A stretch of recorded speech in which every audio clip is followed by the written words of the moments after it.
All right, guys, welcome back.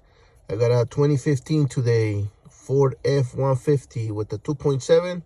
We're doing the oil light reset right now. I'm going to show you guys. So what you want to do is go to your steering wheel right here. You're going to scroll up until you get to the display mode right there in the top. You're going to press the button right here in your steering wheel to go to the right. You're going to see right there your engine information, percentage oil, engine hours, engine idle hours. So we want to do to reset the lights, you want to go ahead and hold the OK button right here. You can tell it right there. It tells you right at the bottom, hold OK to reset oil life. So we're going to go ahead and press it and hold it.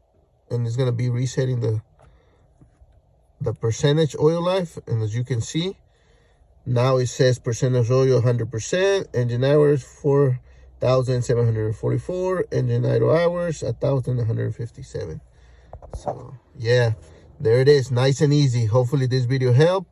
If you did, don't forget to follow and like for more. And yeah, we'll catch you guys on the next one.